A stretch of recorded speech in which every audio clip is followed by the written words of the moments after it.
this lesson, you can call me anytime. And I will also talk to you what is act of God, something which is actually useful for you all. So I'll go to a website on act of God, and then maybe you all can understand the situation.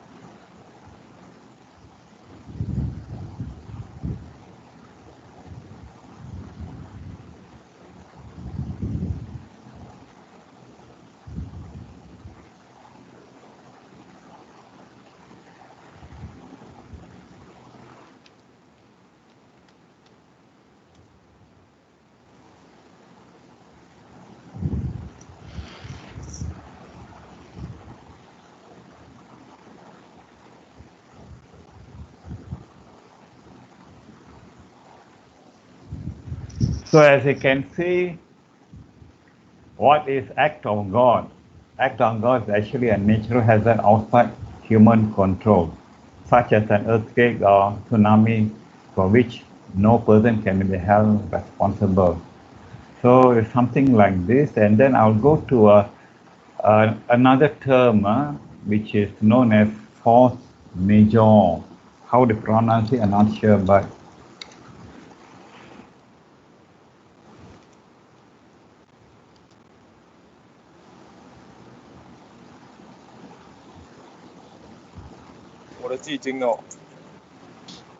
noisy signal. Okay, for the force majeure, what does that mean? So this is something which is COVID-19 force majeure event. Yes, it is. So it is a pandemic and it affects contracts. So without going into details, yes, it does have an effect to everybody. So under this clause, a contract can be annulled, that means declared not valid. But it does not mean that both parties cannot do something to mitigate it. So it is there really, inside your internet, it's out, and everybody knows about it. So hope you all relax, and user will take care of any disruption to your online learning or your classes. So with this, I will go on to our lectures. Our lectures will be interspersed with video clip. Let me go to the lecture which was interrupted last time.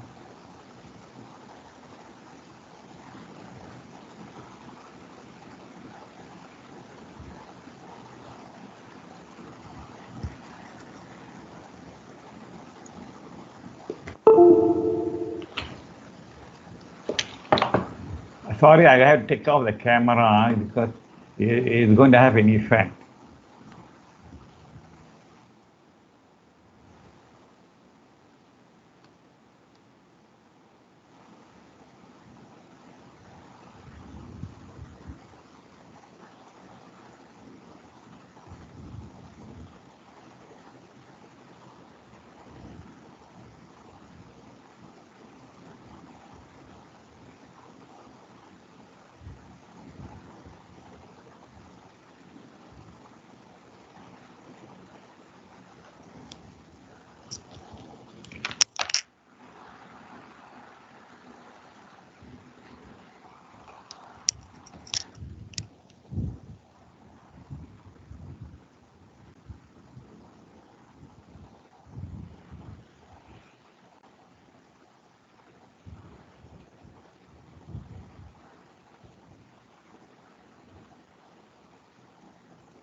I've already recorded this online class. It's out on the WBLE. So there are already 3 classes already recorded, including the impact technology. So if there's any disruption, you can go on to that particular set of lectures.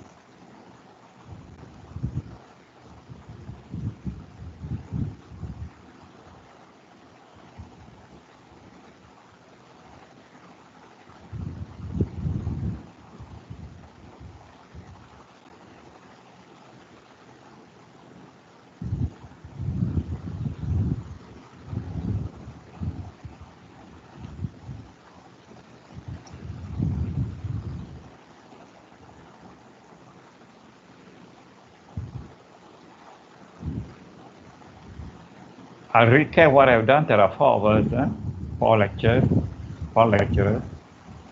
Okay, give me some time to go to the part where I left off.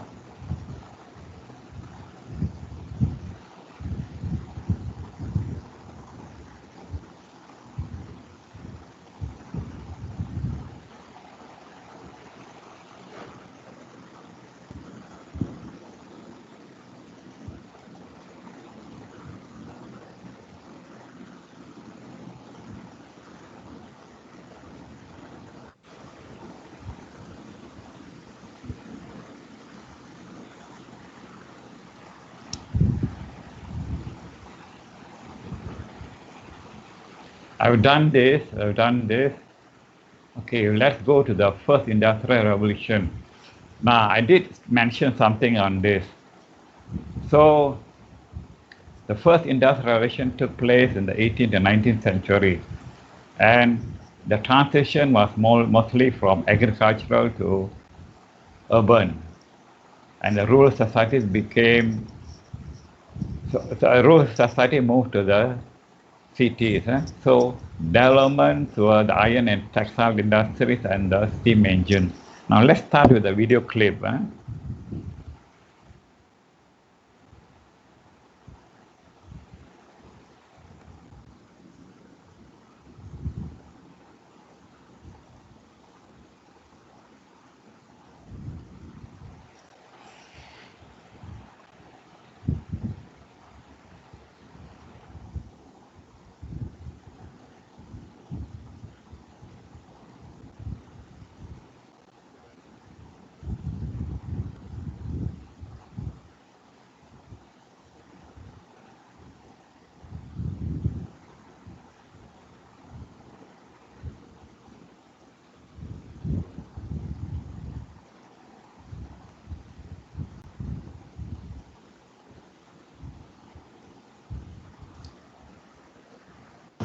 Industrial Revolution, 18th to 19th century.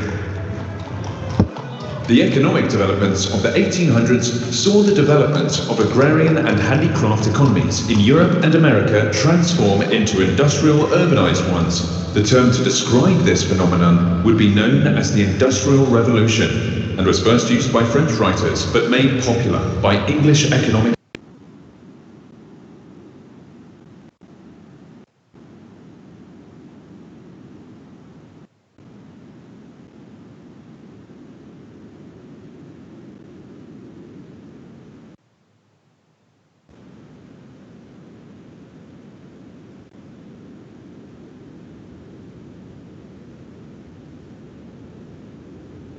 also meant that less farm workers were needed and they could leave the land to industrial towns. Better metals and richer fuel also contributed to industrialization by creating...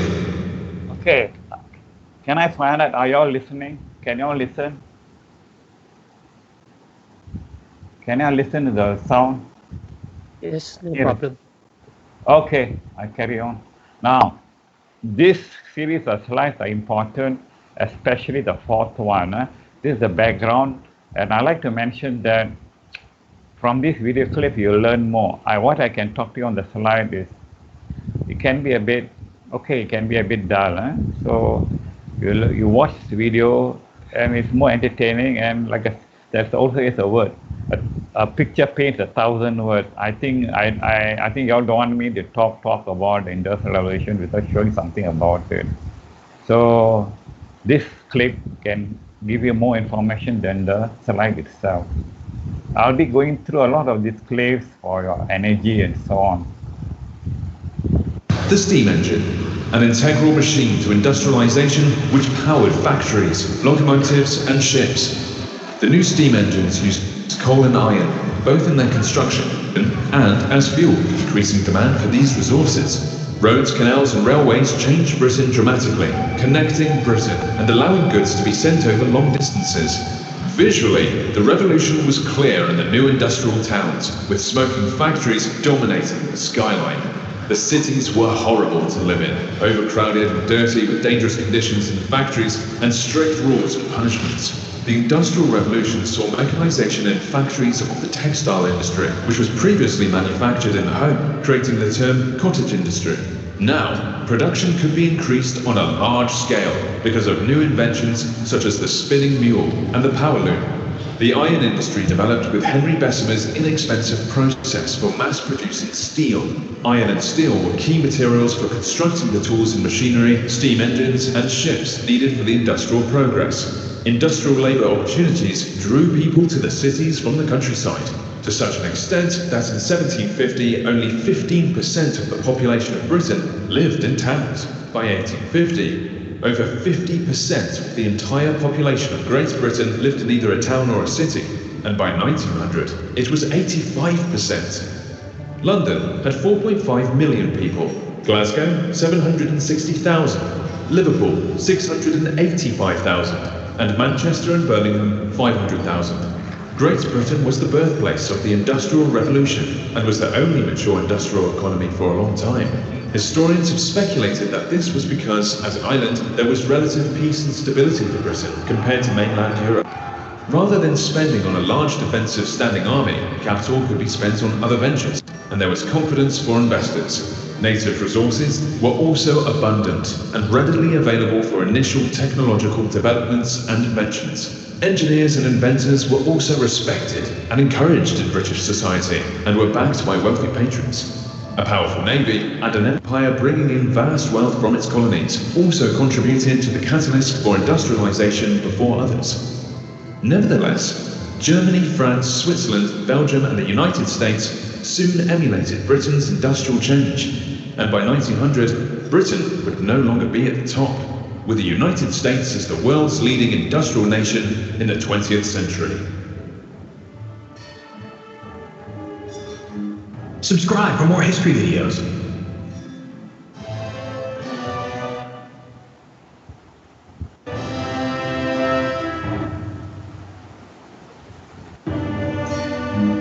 Thank you for all your support on this.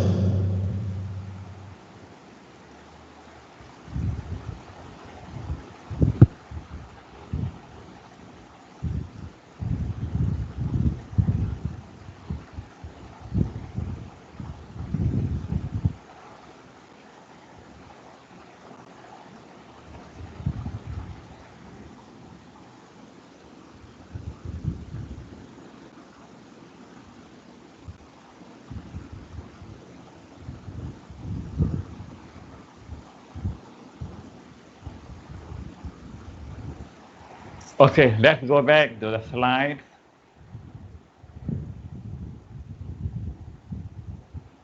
That was the first industrialization claim, took from 18th to 19th century. So this was the first phase of industrialization. After that came the second. This took place just before the World War I. So what happened was electric power was used, steel and oil industry started expanding. An invention was the telephone, light bulb, phonograph, and internal combustion engine. That means the cars and lorries. Okay, let's go to the second industrial revolution. Another video clip coming up.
Now it's so strange. The Industrial Revolution made this whole world change. How the industry is different with this revolution. Children working, women clerking, and there's air pollution. And things are changing like never before. We're reconstructing on the aftermath of this war. These new ideas are made to be sold, like iron oxide and drilling for black gold. Inventors like Edison, Scholes, and Bell. New advances in technology are starting to sell. Lives are getting difficult, hard times. More and more, we'll be deep in this revolution till 1904.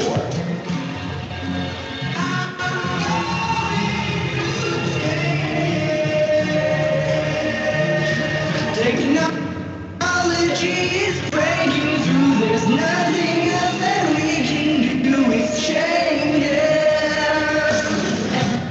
Everywhere you go, there's a train station. They connected all the roads across the nation. The golden spike, there's this masterpiece. Like when G-Rain gets on his masterpiece. Agriculture, culture always creeping on my shoulder. When you're older, they get colder. But still we stand bolder, cause we need you just to feed you. Yeah, that's all that we can do.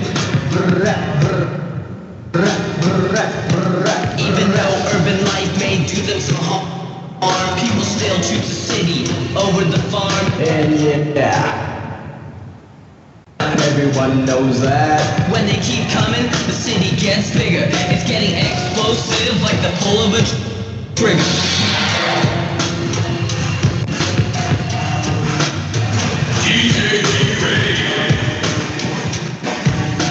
It's affecting the nation. This industrialization, it's changing.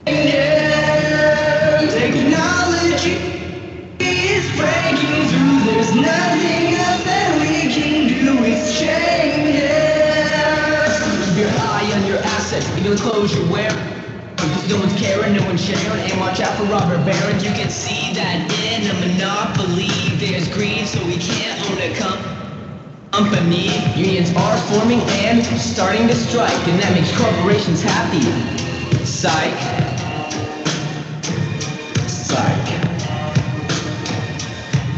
The I-double-dub rubs the tub with the sun and gives grub to the working man. Cause now we got a plan, yeah we ran. It seems odd with the range of the strange, but I guess I'm gonna have to get used to this change. Yeah. What? Yeah, right. It's affecting the nation. This industrialization, it's changing. Technology is breaking through. There's nothing else that we can do. It's changing.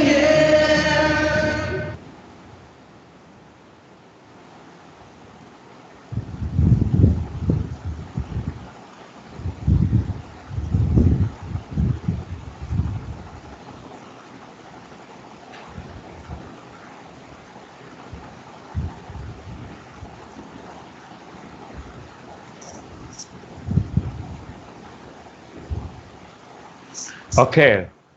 Are y'all with me? Can y'all hear me? Anybody respond? I will check whether it's muted or not. Any response from y'all? Hello? Out there? Yes, sir. Yes, sir. Okay, thank you very much. Good, good. Okay, let's talk a bit. Okay, what I'm showing with the first, second, third, these are not really critical for your exams and assignments, but you should know something on the background, a little bit more than the slide. Now, what you saw in the clips is, for example, things like bad working condition. You see, early days there's no aircon. There's no aircon, so the factories were very dusty, and there's no such thing called medical leave at that time. You don't come to work, you don't get paid. So that was life those days. And the other thing was that women got less pay than men. So they were actually exploited. There was no equal pay. And usually the companies, the owners themselves are the ones who exploited the workers. So there used to be strike between the workers and the company owners. So later on, unions were formed, labor unions. So that was the beginning of the trade union. This is in Malaysia, you have the Malaysian Trade Union Congress. So you have in Malaysia, every company there is a union now. But sometimes it was not allowed. It was against the law to have a union. Now let's go to the third industrial revolution. This is the digital revolution. This is the one you saw, transistors, internet, and so on coming into play. Let's go to the internet and the third industrial revolution.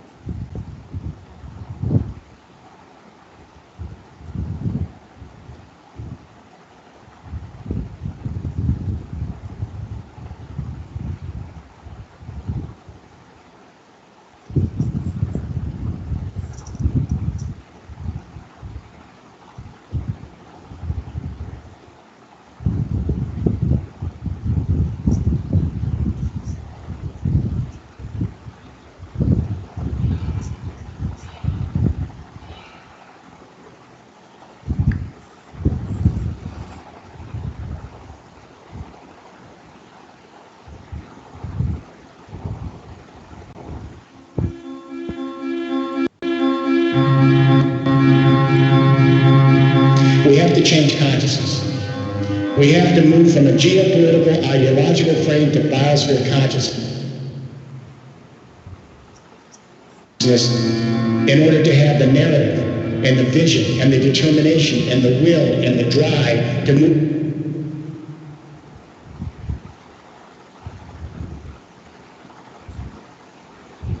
ahead instead of through fear backing up to the 20th century. We have enough distributed energy to provide for our species until kingdom comes. The European Union has committed itself to a 5-pillar infrastructure for a third industrial revolution. I was privileged to develop the plan with the EU. It was formally endorsed by the Parliament in 2007. Pillar 1, the European Union is committed to, as you know, 20% renewable energy by 2020. That means a third of the electricity in Europe has to be green. That's a mandate, not a suggestion. Everyone has to do it. Pillar 2, you convert every single existing building into your own green micro power plant. So you can get photovoltaics and capture the sun on your roof, vertical wind to capture the wind off the sidewalls of your building, geothermal heat pumps under the ground, garbage converted back to energy, the works. Think centralized power and utility companies today, think the next 20 years, everyone's going to have their own power plant. Just like we produce information, we now produce our own energy. And there are already millions of people doing it. And the minute we start pillar 1 and 2, we have millions of jobs overnight. In Germany, they created hundreds of thousands of jobs just in the first few years, only in pillar 1, and now pillar 2, they're creating more. Then the question is, how do we store the energy? Pillar 3, because the sun isn't only shining here in London, as we know. But we're putting most of our emphasis at the center of the storage network in hydrogen. Simply, it's the basic element of the universe. It's what we're made of. It carries other energies. And it's completely transformable from one form to another on carrying the energy. And it's modular, so you can put a little hydrogen storage technology in your flat or in a big utility company. Pillar 4, this is where the nervous system of this new infrastructure is created, where the communication revolution, the internet, merges with distributed energies. We take off-the-shelf internet technology, off the shelf. We take the transmission and power grid of the European Union, and then every continent in the world, and we transform that power grid to an energy internet that acts exactly like the internet. So when millions of buildings are collecting green energy on site, storing it in hydrogen, like we store media in digital, and then if you don't need some of that and someone else somewhere else needs it, your software can program it so you send that energy across that energy internet from the Irish Sea to the doorsteps of Russia. Pillar 5, transport. Electric vehicles came out this year. Hydrogen fuel cell cars, buses, and trucks in mass production in 2014. Daimler, GM, Toyota, it's already in production. We'll be able to plug in our electric and fuel cell vehicles anywhere in the infrastructure and get green electricity from our buildings. Then wherever we travel, we can stop, connect back into the grid and get electricity. Or let's say you're at home studying and your car's sitting out there. Program the software on the computer, and if the electricity goes up on the grid, it'll click on your computer and you'll sell your electricity back to everybody else. You make money while you're doing nothing. It's the synergies between the 5 pillars that create the infrastructure, the nervous system for a new paradigm. We've democratized the ability to share information at almost zero transaction cost around the world. That's dramatic. But it's only part 1 of the story. Part 2 is when that internet technology democratizes energy and makes it so cheap that we can share collaboratively across continents like we share information online. Then we have a revolution. There are future generations of human beings and creatures not yet here. They deserve their moment in a flourishing planet. Our job is to make sure that they have that moment in the sun.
Just hold on, I think.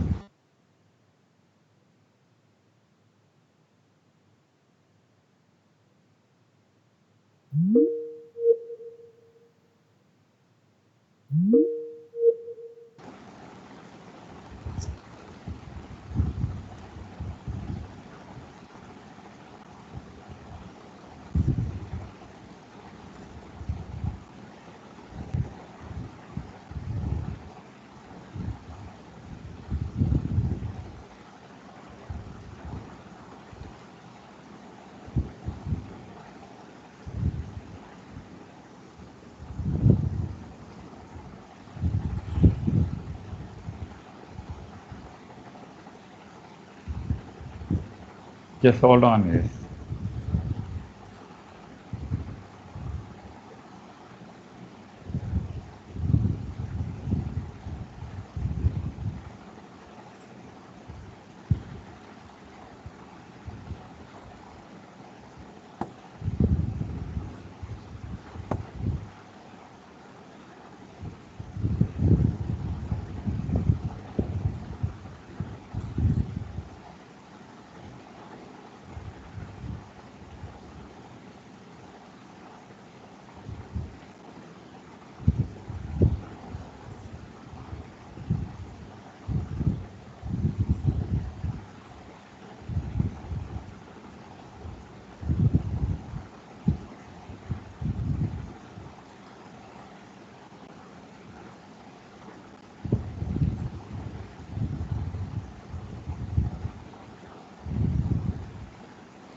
Okay, I'll go to a movie and then try to get the slides back to a clip.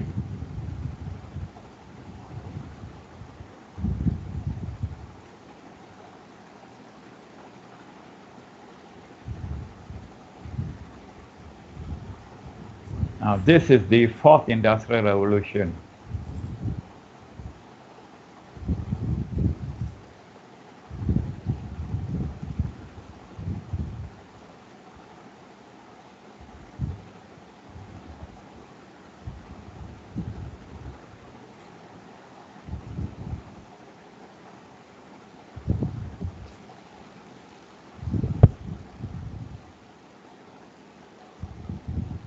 I wonder it would.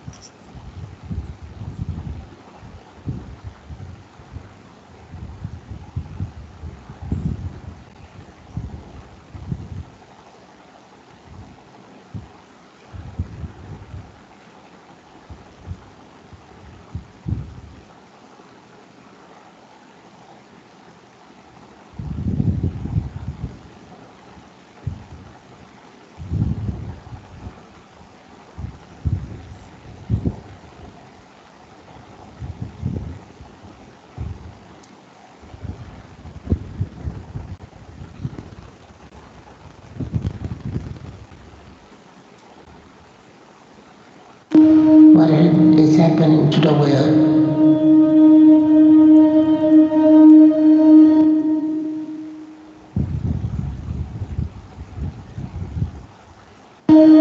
Everything is changing.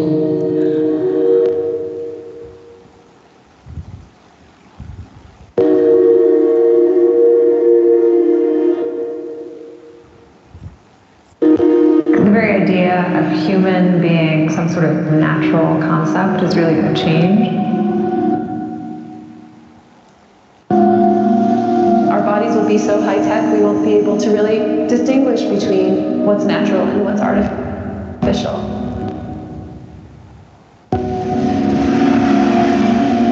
Inside our own heads is the most complex arrangement of matter in the known universe.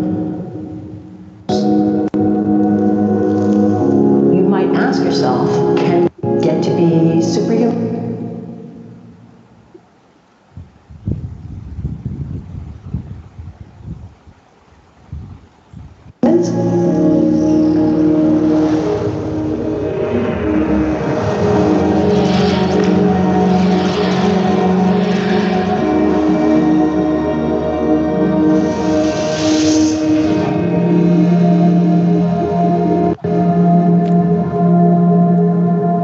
The original Industrial Revolution was driven by the discovery that you could use steam engines to do all kinds of interesting things. But that was followed by additional revolutions for electricity and computers and communications technology. We're now in the early stages of the fourth industrial revolution, which is bringing together digital, physical, and biological systems.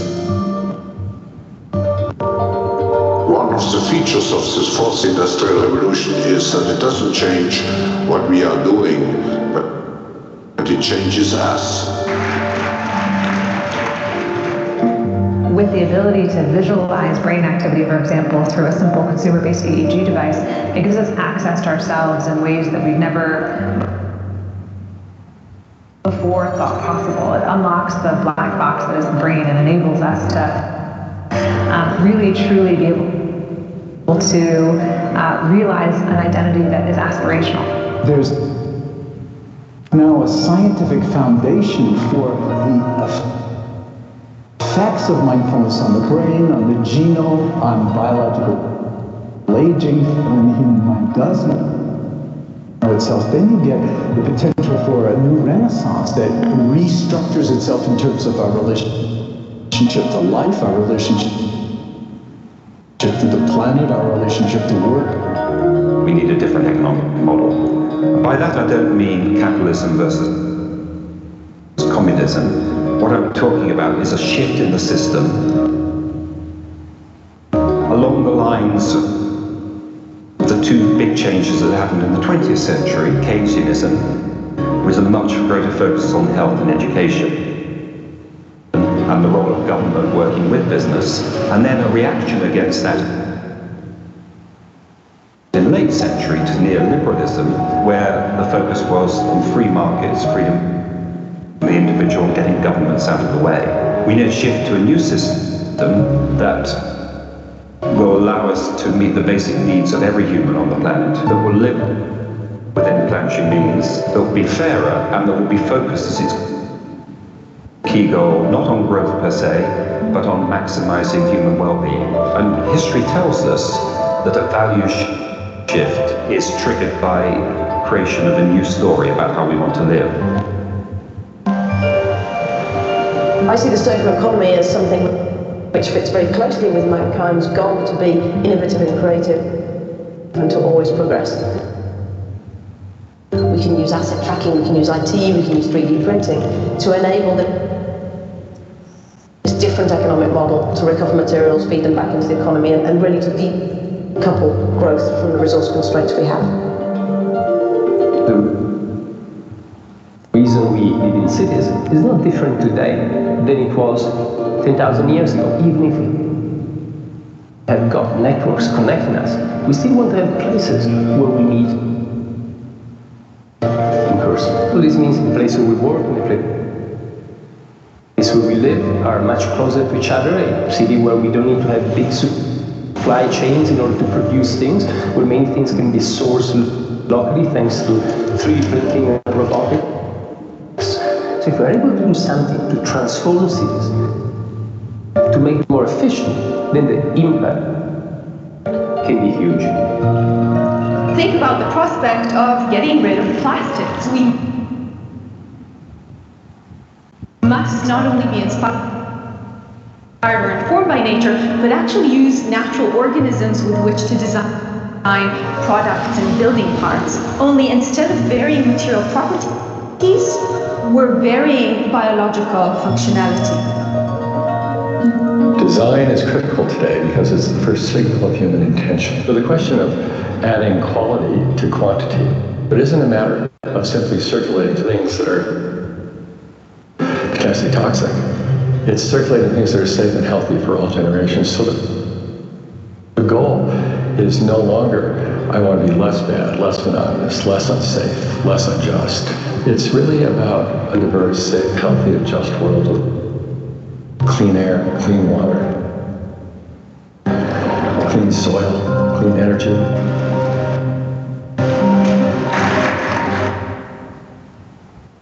Together we are fighting to preserve our fragile climate from irreversible damage and devastation of unthinkable proportions.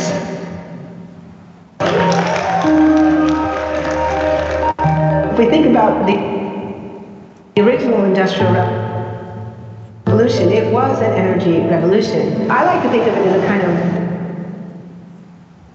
bookending of a period in human history during which we used fossil fuels, and it worked very well for us for a long time, but now we have to bring them back to an end. We have energy technologies that can power our civilization: solar, wind, biomass.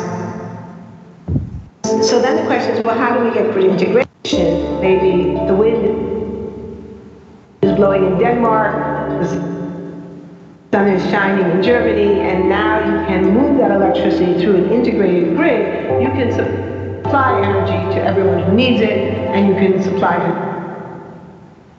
energy at all times.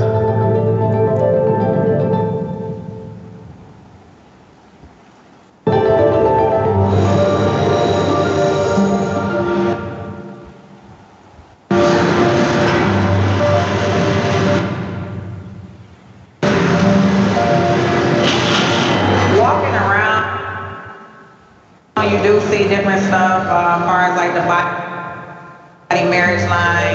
They use a lot of things that help them lift up and move things to the car. We just sit there and, program something, and it has its own set mind to go ahead and do everything. And then as humans, we just come in and take the extra step to help with technology. It's not the cure-all for everything. There's definitely a lot of things where people perform the operation better. But certainly for the right applications, robotics are a huge improvement for the process. The prediction of 5 million jobs lost by 2020 to technology is serious, but it's not the main question. Construction, manufacturing, services, public health and education, these industries will still exist. The main question is, what will be the future of work? How will we define work? How will we share the wealth? From the viewpoint of the labor or jobs, now we really need new education or new training. We're working with a World in Motion in First Robotics, trying to encourage students from 3rd grade all the way up through the end of high school. We had students make sailboats, and then we had them race them, and so they could see how quickly they could move. And they immediately went back and started to say, oh, I saw what happened, I'm going to go change this or that. And that was 3rd graders. I just given a prize to a kid of 18 years old that has discovered something really very, very unique. Came up with how to get better productivity and better yields for seeds of corn. And so he basically came with the idea that if you would perforate these seeds, you would get more food. And you think about it, say, but he didn't go to university. So how does he get all that knowledge? And he told me, I mean, I've been watching YouTube since the age of 12, and I'm so interested that I've seen everything about it. I've read everything about it. The world is really open to learning. The thing is, how do you give the incentive to your kids to do that? It's this ability of digital technology to change outcomes, to truly empower people all over the world that can create a more equitable growth, because I think the world needs that.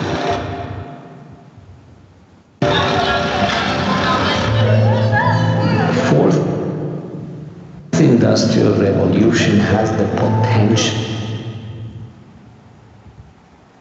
to make inequalities visible and to make them less acceptable in the future, and hopefully to gather and garner political support to take the necessary decision to reduce the gap.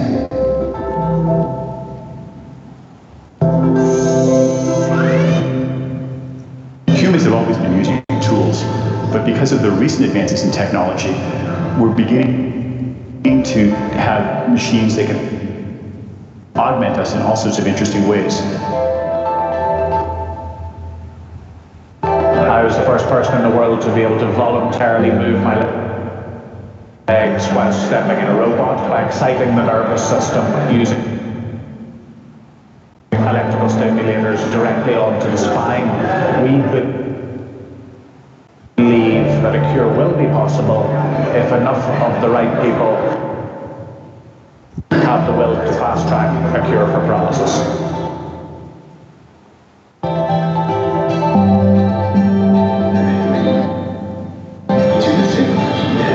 We take two things from the patient.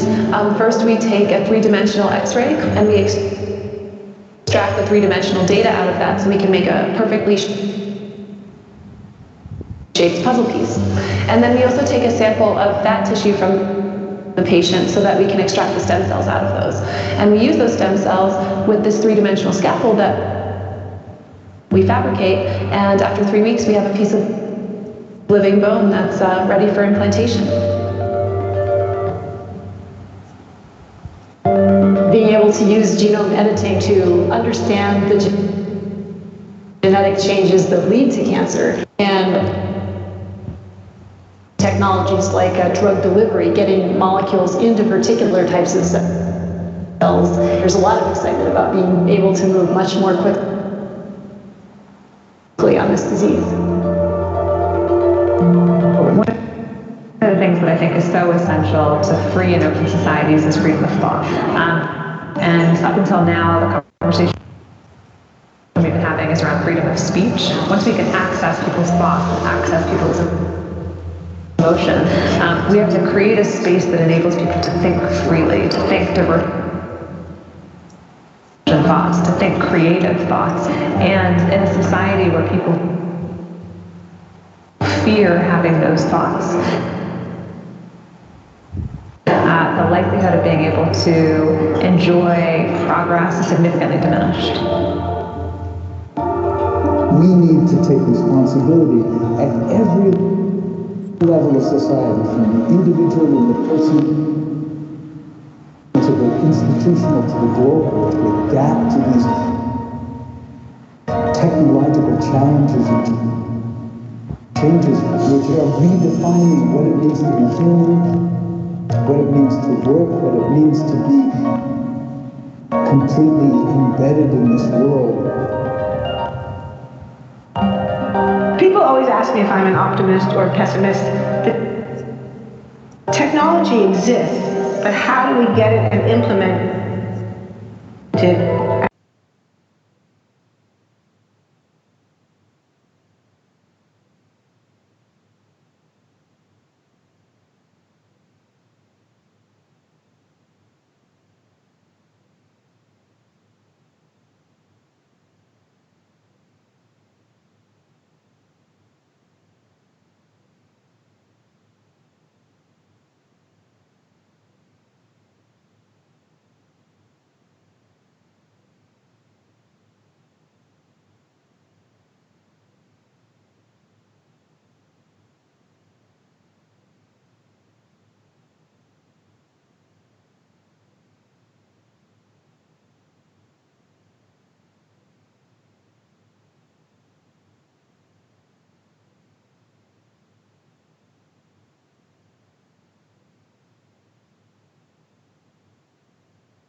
Sir, you are muted.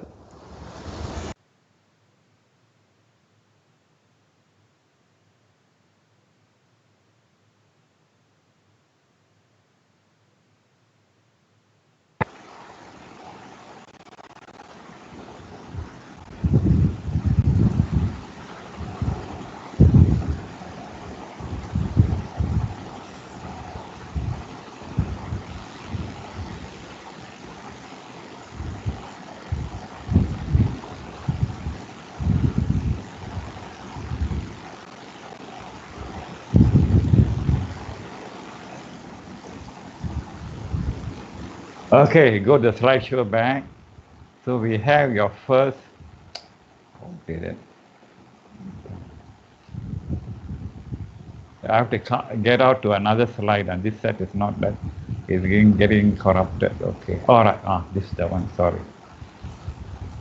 All right, you have the third industrial revolution done, fourth done. Fourth, there are robotics, which I've seen in the video clip, artificial intelligence, nanotechnology, biotechnology, IoT, 3D printing. This is where you saw the doctors creating a skull and creating a false bone that made of 3D printing. And we have autonomous vehicles, that means driverless vehicles. Okay, let's start off. Like I said before, this is a repetition. So this is, I'm going to go to the more important part of your revolution. So the first is done, we have repeated. This is a repeat. This is also a repeat. Now, factors why Britain was able to increase the economy was that it was rich in coal and iron ore. So you can dig for coal and iron ore. That's one of the raw material needed for the factories. and have good harbors like London, Edinburgh. So all these harbors, they ship goods to other countries. And also a financial system of banks to fund new businesses. Okay, go ahead. I think I've done this. The first industrial revolution done. Power loom done.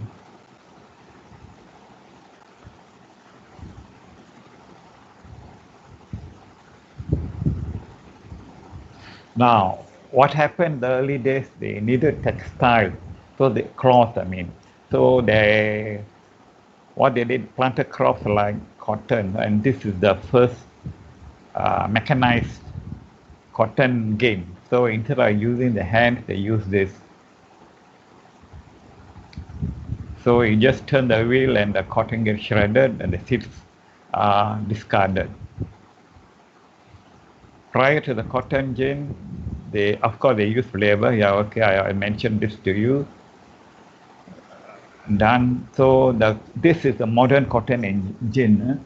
So it's a dramatic change from what was used 100 years ago, all mechanized and computerized.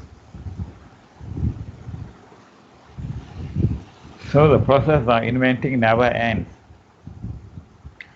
And you need more steam-powered machines, and factories needed more coal to create the steam.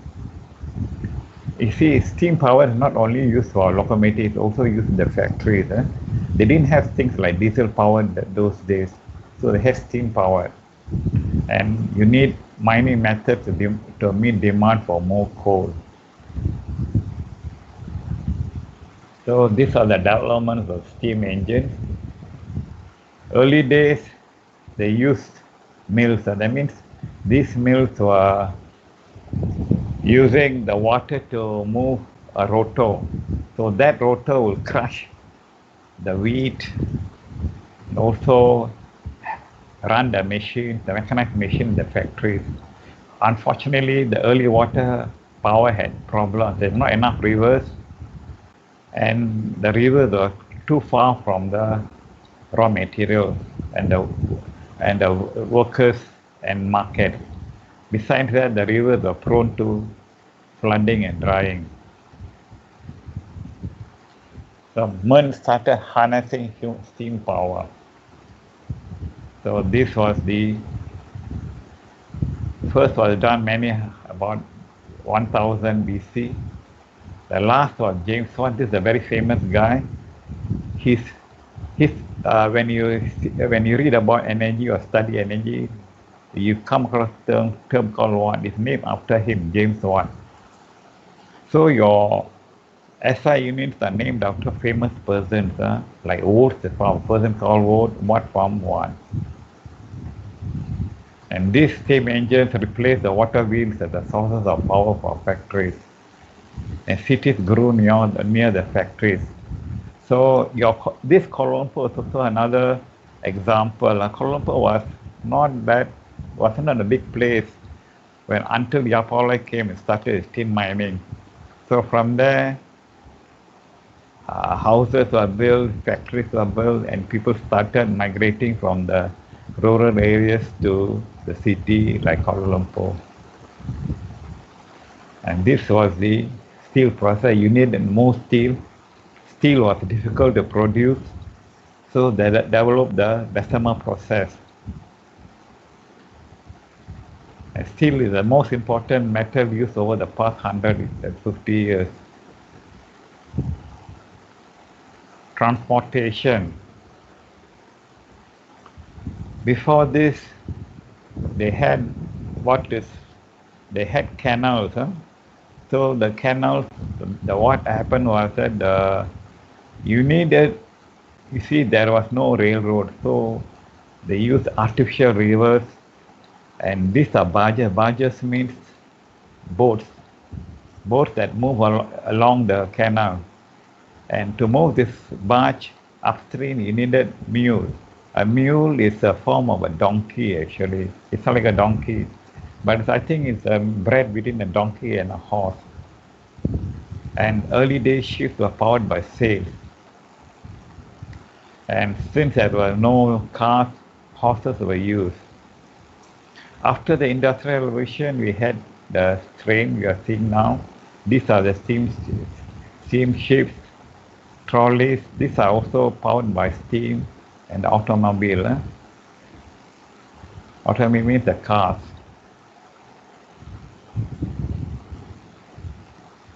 So who invented the early, so what progress was the early days was we had the steamboat. Now, early days the boat cannot move upstream because the river is too fast. So the steamboat invented. So trips can be made up and down the river. And then came the macadamized road. The roads you're watching, you're having in Kuala Lumpur is actually macadamized road. Those are the tar road, the brown road, the grey road. If you see a road with a stone, that's not macadamized. Macadamized road is, let me point the pointer. Okay. Macadamized road means tar, they use tar. When you see the road construction, a new road being built, it is white and then becomes black, it becomes gray. So they put the tar on it. This type of road will help protect the tires of the car. The road with stone does not protect the car tires. It will shred your tires, and your car tires will wear off within months, within 2-3 months. Then came the locomotive, steam locomotive. So people were transported faster around the country. So a person from London can go to Edinburgh within 1-2 hours. Invention of the petrol engine, there's a gasoline, there's a term gasoline. America, they don't use the word petrol, they use the word gasoline. So it's gasoline, it's actually petrol engine. Then it became the diesel engine. Of course, later on the airplane was invented. This is a steamship. There's a propeller here. It travels, so it propels across the seas. Like I said before, the railroads were invented. So they travel from Liverpool to Manchester in 1.5 hours. And because of the train, the railroad tracks were laid, and the steel rails replaced the iron rails. And the trains became more safer and more comfortable. You can sleep inside it. And this is the early train.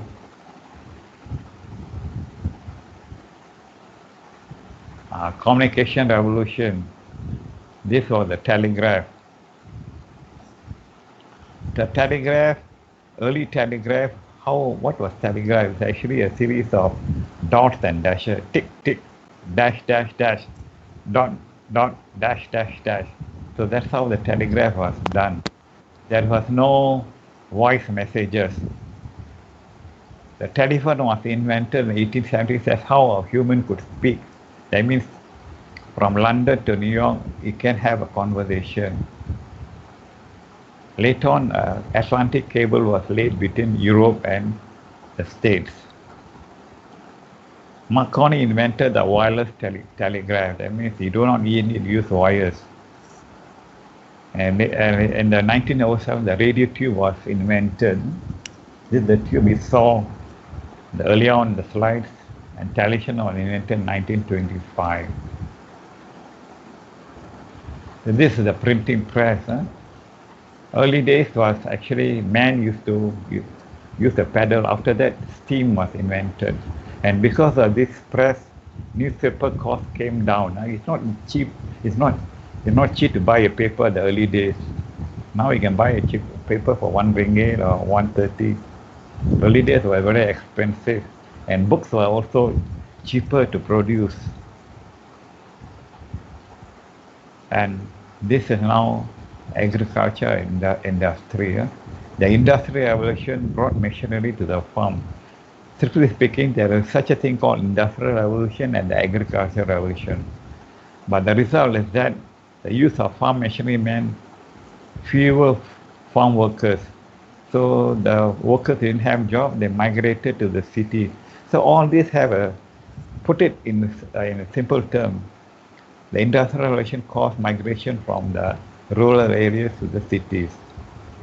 But the farmers are also a bit happy because the growing population required the farmers to grow more crops. So they planted more crops. So this is the progress of agricultural machinery. From cotton, it went to wheat, cotton production, and then you have wheat production, and then you have the horse-driven hay crate. Early days there's no tractor, so the horses were used to cultivate the land. Then came the steam engine, petrol engine, and diesel engine. Electrical motors were added to the farm machinery. And the last term here, the industrial and agricultural revolution completed one another. So in this slide, it actually two items are discussed, the agricultural revolution and the industrial revolution. I've done this before, second industrial revolution, done. And then we go to the canals. Now let's talk about the Trans-Siberian Railroad. These are the main railroads, major railroads built on the world. So one is the Trans-Siberian Railroad, Berlin to Baghdad Railroad from across Europe to the Middle East, and the Cape to Cairo Railroad. This is the railroad, and come to the canal. The canals are very important. So you should actually understand the Suez Canal and the Panama Canal, both of these canals. What is the advantages and the disadvantages of those canals?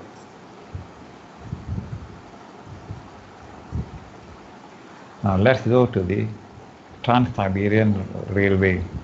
The Trans-Siberian Railway, you can travel from Beijing to right up to London. It takes about 2 weeks roughly. This is done because of the railroad and because there's an underground tunnel dug between Europe and England. So, and you can also travel from Beijing to Kuala Lumpur by train. This is known as the Trans-Siberian Railway. The reason is that there is a region called Siberia here. Siberia is a very famous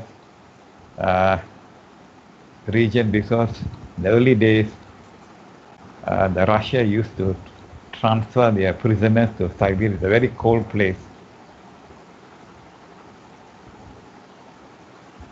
This is your Silk Road, the early days Silk Road, where you transfer goods from Beijing across to the Middle East, right up to Istanbul. So this is where the goods are traded. These are the items that are traded, ceramics. So China used to sell silk to the Middle East, where there will be in turn trade across the nation.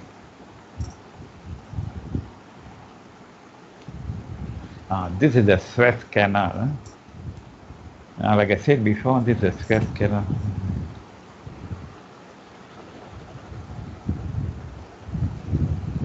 Okay, let me take a break and check whether there's a video clip for this.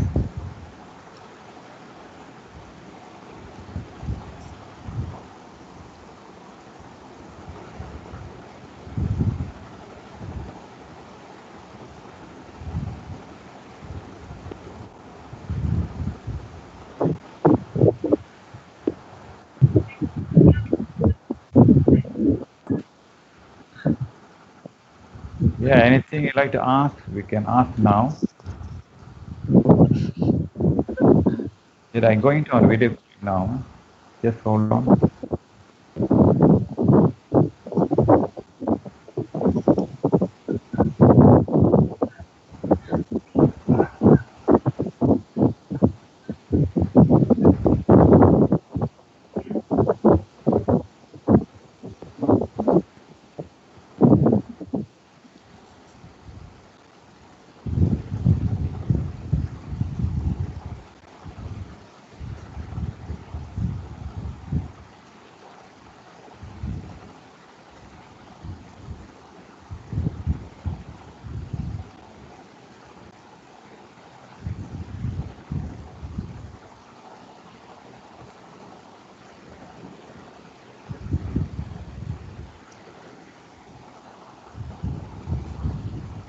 Okay.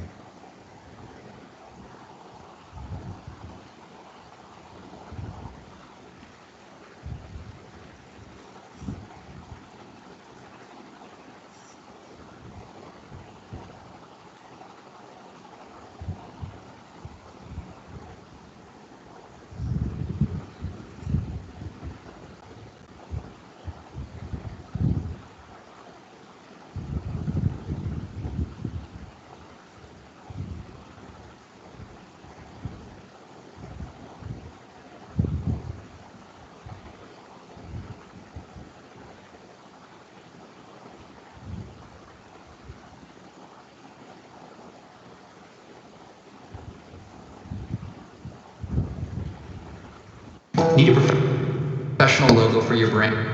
And I've used the new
Man-made canals in different parts of the world have drastically transformed international shipping by shortening the shipping routes and reducing the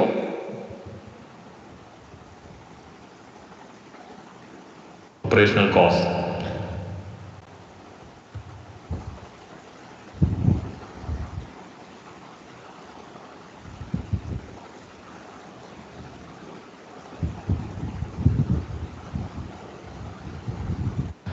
Around 8% of world sea trade is carried through the canals. One such important canal is the Suez Canal. The 193.3 kilometers long Suez Canal is an artificial sea level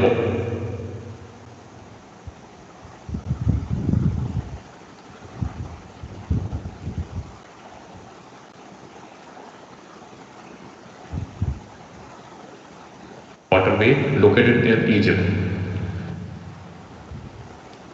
It connects the Mediterranean Sea with the Gulf of Suez, a northern branch of the Red Sea.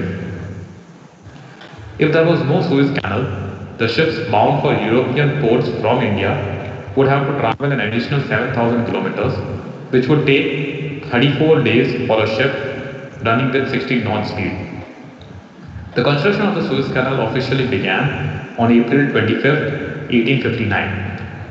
The original cost of the project was estimated at 200 million francs. At the time of completion, the total cost of the project was more than twice the original cost estimated, a result of numerous technical, political and financial problems. The construction of the Suez Canal was carried out between 1859 and 1869 by the Suez Canal Company. The Suez Canal is one of the most heavily used shipping routes in the world, officially opened in November 1869.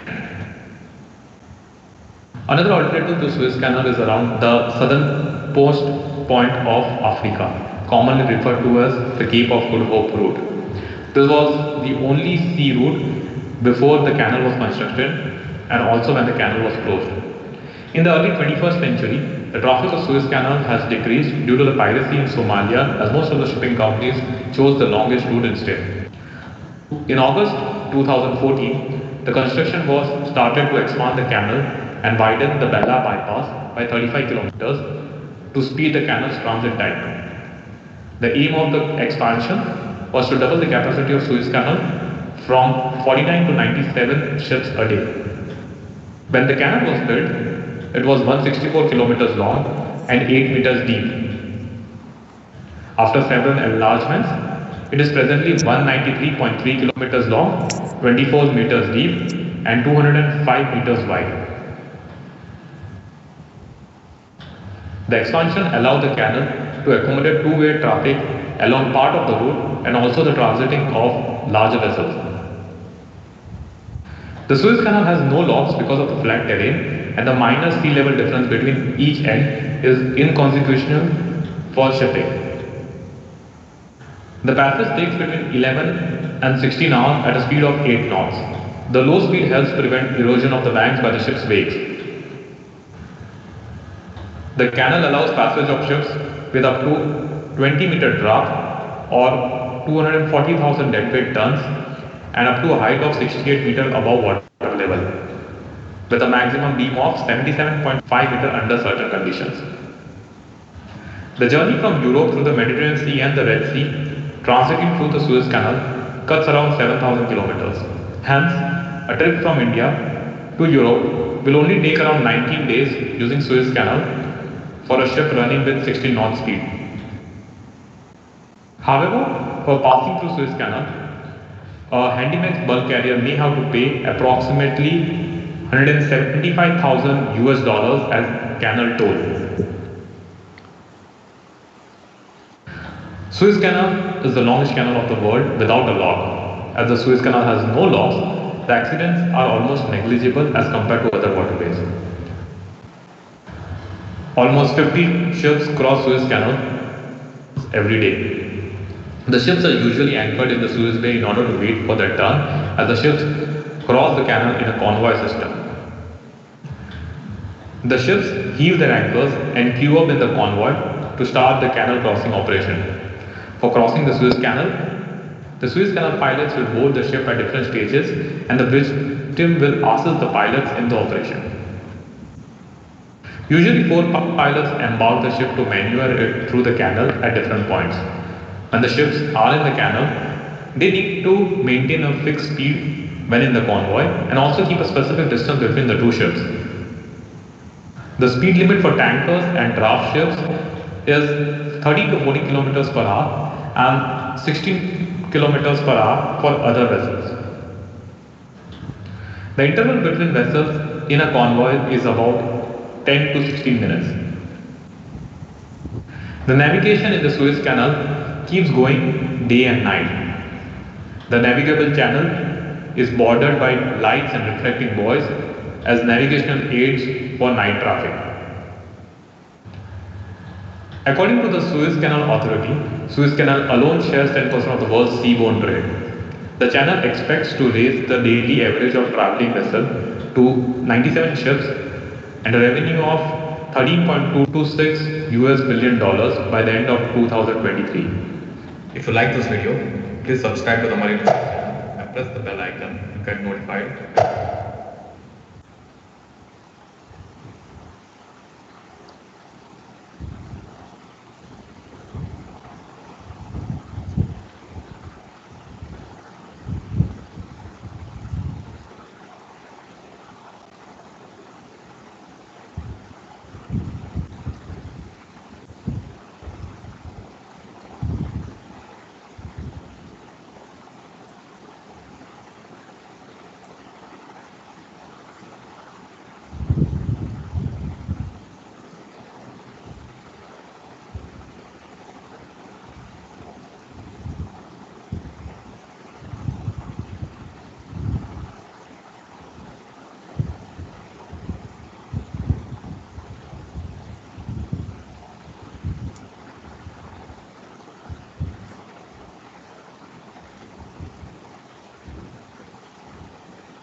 Okay, let's go to the Suez Canal, and I'll give more information your Suez Canal.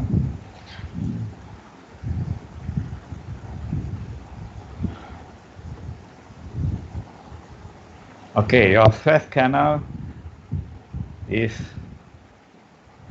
connecting the Red Sea here and the Mediterranean Sea itself. This is actually flat land. It's made of desert, mostly desert. So cutting through is not like in the Panama Canal where you have to lift the ship across the sea. Yeah? I mean, you have to lift the ship from up through and to the other end. Now, like the video clip mentioned before, early days before the 1850s, when a ship wanted to travel from London to Mumbai, it'll have to travel about 19,800 kilometers. Now, if you go through the Suez Canal, you'll only take about, you'll only have to travel about 11,600 kilometers. So you are actually cutting down at least 1 or 2 weeks from the voyage. And you all should remember that the Suez Canal connects the Mediterranean Sea and the Red Sea. Eh? And there are cases, there are some who do not know where the Suez Canal is, and they confuse with the Panama Canal. Let's see now. Okay, all right, let's see, go to the next one now. Yeah, this is the slide which says that it connects the Mediterranean Sea and the Red Sea. So travel by ship is faster. So it was opened in 1869. This is the old Suez Canal. They use steam engine to dig up the mud and all that. And these are the sail ships traveling through. This is the modern tugboat and a modern ship. This is the Panama Canal. Panama Canal there's a canal dug between the North Americas and the South Americas. This is Colombia. Colombia is South America. Nicaragua is in the North America. So you're going to dig between the Pacific Ocean and the Caribbean Sea, the canal. Now, what does the Panama Canal do? The Panama Canal cuts down the distance between the east coast of USA. This is the east coast and this is the west coast.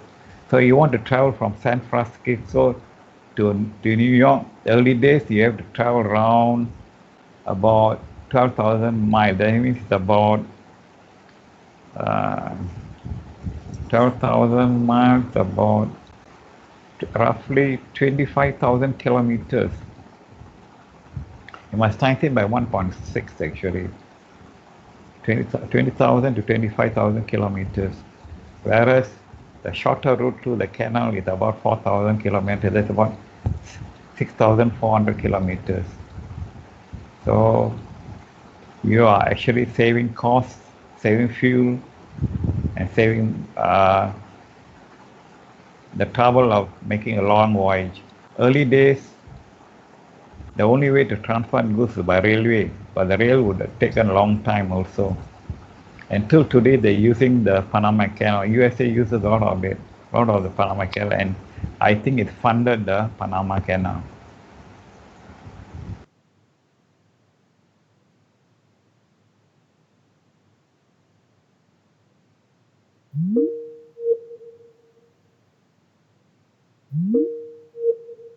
You can travel around the world by going to the Panama Canal and go through the Suez Canal, cutting down the time. These are the marine routes, sea route. This is the Panama Canal. As you can see, it's very narrow. You need a tugboat to drag it. So the Panama Canal in cross section. So this is the two seas, Pacific Ocean and two oceans, Pacific Ocean and your Atlantic Ocean, and there are hills in between. So you have to dig a canal. Means it is not at sea level. So you have to bring it up, one step, and let the ship travel a long distance and bring it down. So the ship is actually raised from level to level. That means it's like a lift actually, a water lift. So they lift the ship from here here and it goes up. We see more diagrams of this later on. This is where the ships are lifted. The ship enters here, get lifted up, and it will travel here. So the ship is a tail ship early days, lifted, and see the ship here and the ship there. Ship here is higher than that. This does not happen for the Suez Canal. Suez Canal is desert. It's built through desert region, so it's flat. Not the Panama Canal. Panama Canal is more complicated. So later on, what happened was that the Panama Canal was not enough. So a new canal was made because traffic grew more, and what happened was the Panama Canal was actually a one-way canal, something like a one-way street. So they need something is two-way. So they built another canal beside it. And this is how the Panama Canal works. Again, a cross-section. This, okay, a Panama Canal working. This is a mechanism of it. You don't have to know this, but I am telling you this because as engineers, you should know this. This is one of the engineering wonders of the world. A magnificent piece of engineering. Ship goes in and goes to a chamber, fills with water, and the ship rises. And then goes to another lock, and then rise some more, and then released to this passage. So it'll travel and go here, and then back, it comes down again. So U.S. trade, like I said before, the U.S. trades a lot through the Panama Canal. There's a lot of it.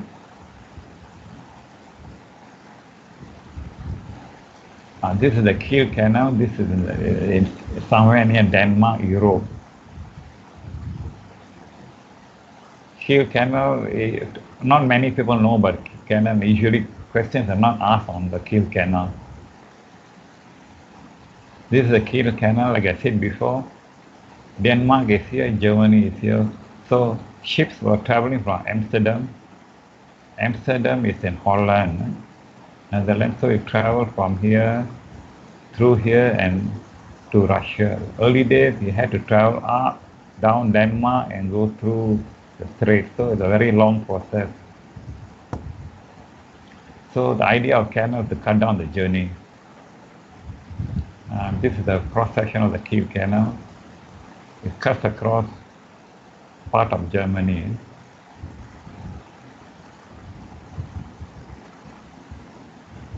Okay, these are all accounts together in one world map. Your Panama Canal here,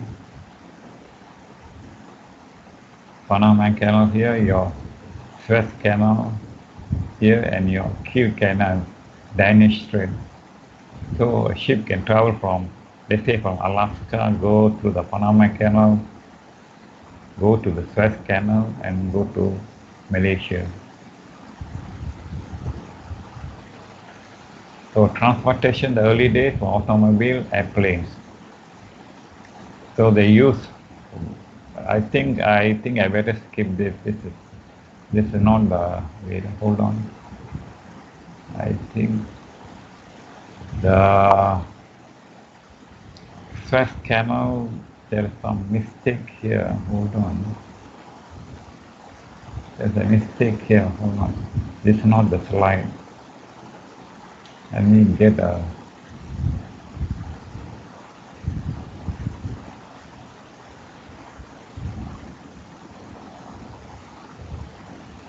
oh yeah, sorry.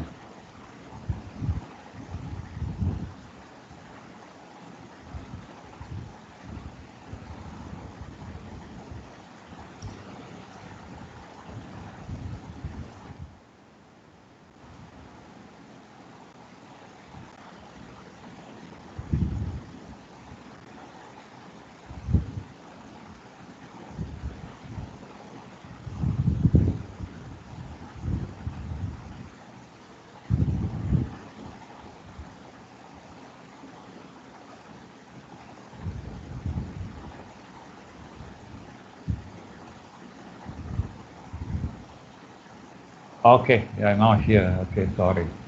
There's a mix up the slide.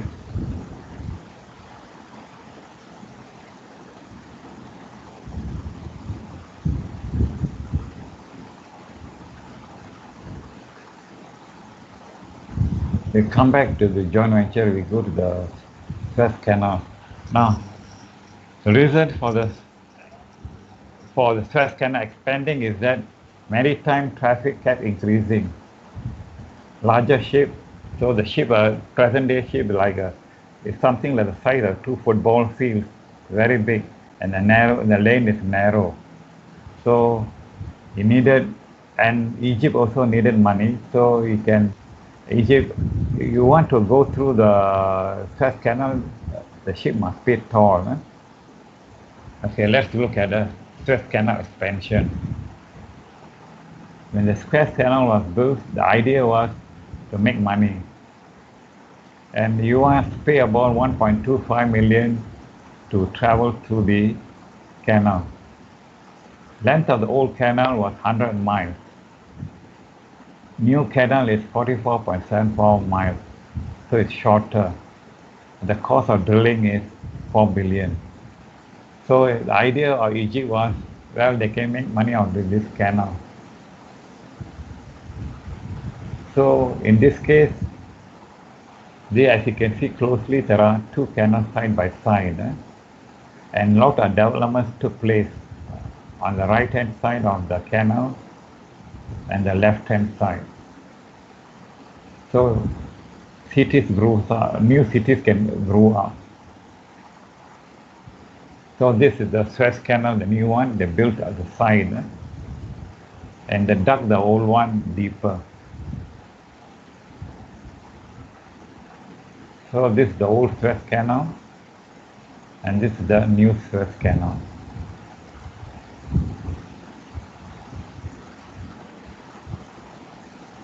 Now, what are the impacts? There was an impact of the Suez Canal. Alien creatures started crossing across the seas, from the Red Sea to the Mediterranean Sea. Okay, let's go to the Suez Canal clip.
Egypt.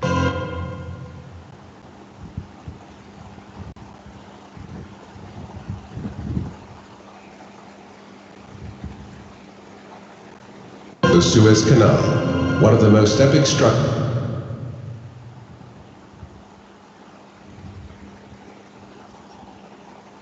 created by mankind. More than 17,000 ships use this channel every year. But there was a problem. Only one-way traffic was possible over a 35-kilometer stretch. Every vessel had to wait up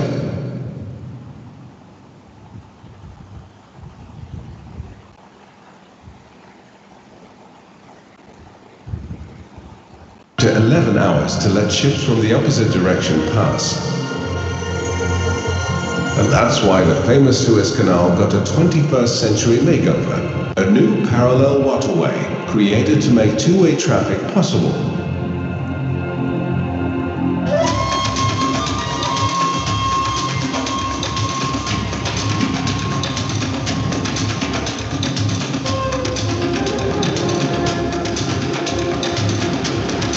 Initially, it was estimated that it would take 3 years to get the job done, but the Egyptian president set the bar higher and wanted to open the new Suez Canal within a year, an operation of historical proportions.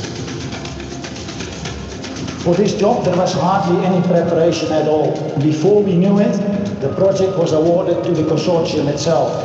From that moment onwards, there was only one goal, and that is the bigger challenge, to make it ready in 10 months' time. From all over the world, equipment has been mobilized to this location, from Europe, from the Far East, even from South America.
Sir, you got muted again.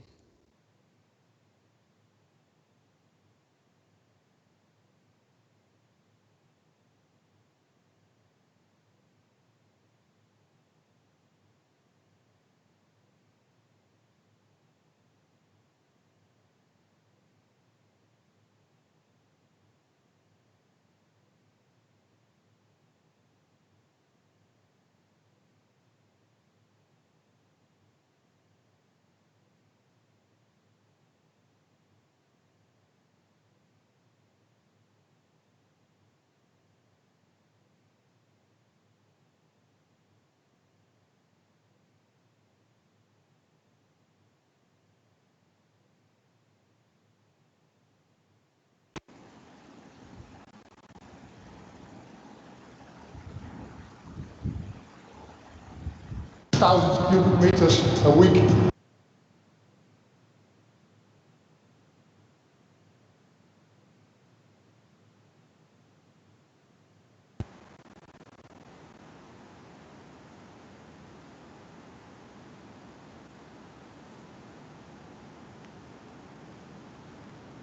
The logistics and equipment into total,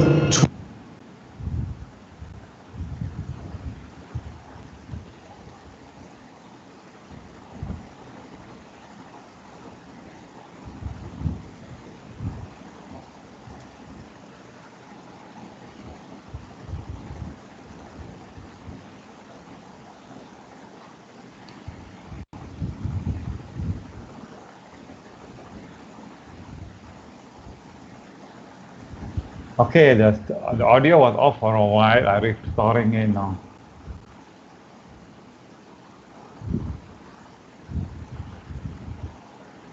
Take this as an engineering lesson. It's a very big project, and questions were asked on the Suez Canal last semester.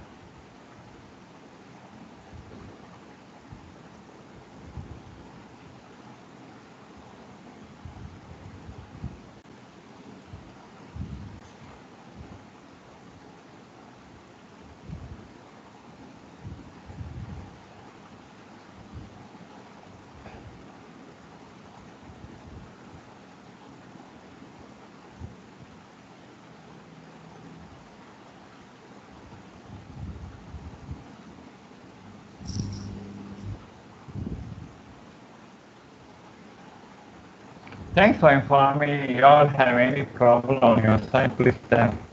Because it's not a face-to-face teaching. I also need feedback from you all. I'll give you all half an hour to ask questions. We'll start at 5 o'clock. And then we can ask questions. And please don't leave. I have to take down your attendance.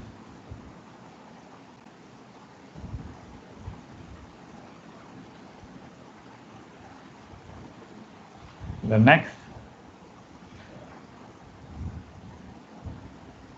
I'm going it a bit faster this time because I have to cover energy also. There's a glitch last Friday and I have to make up for this.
Egypt.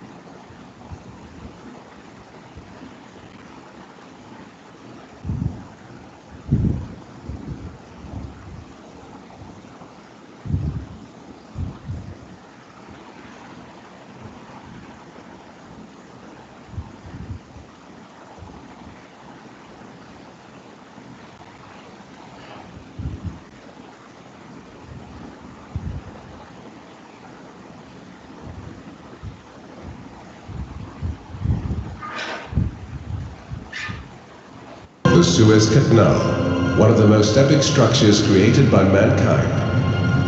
More than 17,000 ships use this channel every year. But there was a problem. Only one-way traffic was possible over a 35-kilometer stretch. Every vessel had to wait up to 11 hours to let ships from the opposite direction pass. And that's why the famous Suez Canal got a 21st century makeover, a new parallel waterway created to make two-way traffic possible.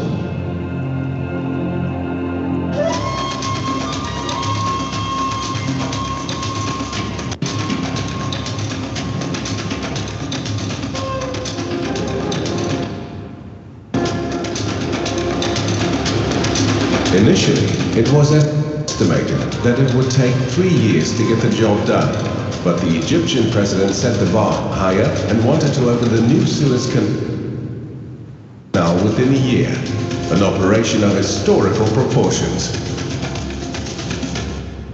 For this job there was hardly any preparation at all. Before we knew it, the project was awarded to the consortium itself.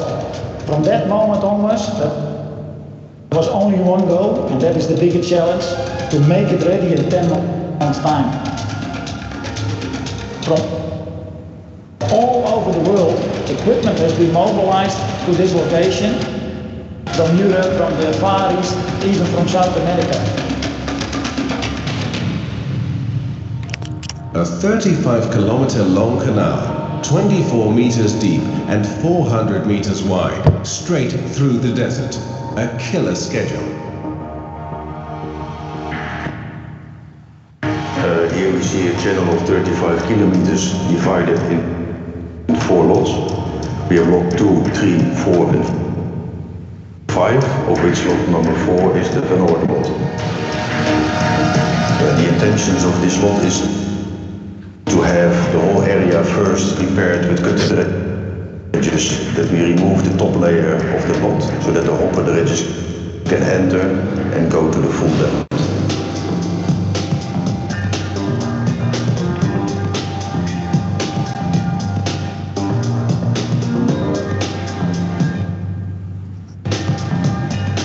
What you see here was all the same, only extended. Now the challenge for me is the deadline is very short, so delay is not an option. In the beginning, we were in doubt actually if it will be going that smooth and we will make this much progress. But now it's going smooth, and I don't think there will be any other project which will be coming quite soon, like this scale and in shorter time. So I feel really proud. Yeah.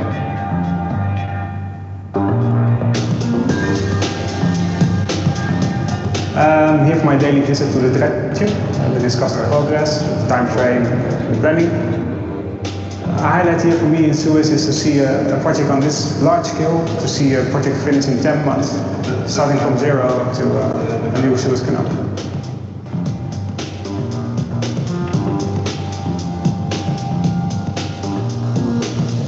In total, 200 million cubic meters of sand were moved, the equivalent of about 80 times the Great Pyramid of Giza. We have productions of 60 to 65,000 cubic meters a day.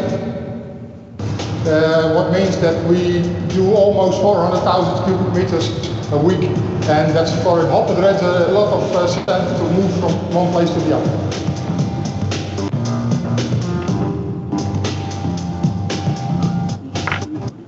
The project in this part of the operation. Here, Van Oord's marine professionals monitored and controlled the logistics and equipment. In total, 28 units were part of this operation, the largest number of dredges ever deployed on a single project. The marine ingenuity is to have this project completed in a small period of time, with a lot of people involved. We have almost 1,800 people on site now in total, and the 23 dredges all together in one spot. That is the biggest challenge for us.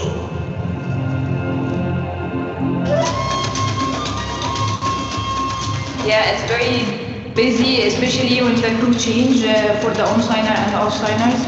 And we have to deal with many people, like the driver, the agents, the superintendent, to tell them who's coming, who's leaving, and what time. So it's very busy. To make sure everything went as smoothly as possible and to prevent delays, immediate action was taken to resolve any emerging situations. The work continued around the clock.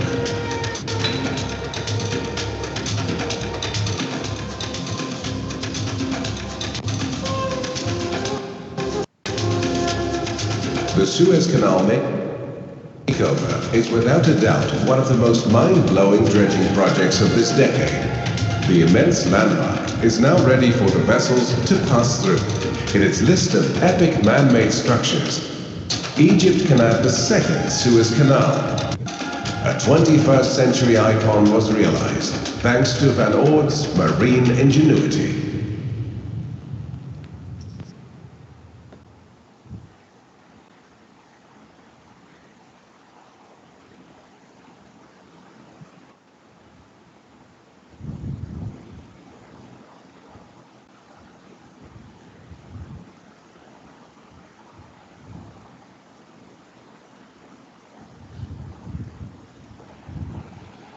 Okay, that was the Suez Canal. Let's recap what happened. This is the very big, massive engineering project. It was to be done in 1 year. That's one of the challenges. And yeah, it really revolutionized the travel between Europe and Asia. Travel is faster because initially the Suez Canal was one-way channel.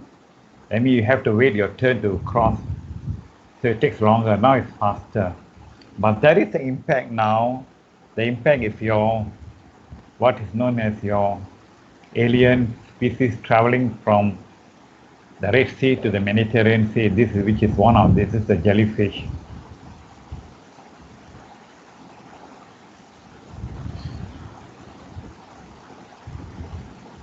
And this is another alien fish which travel from the Red Sea to the Mediterranean Sea. This is the puffer fish. It's poisonous, it eats a native species.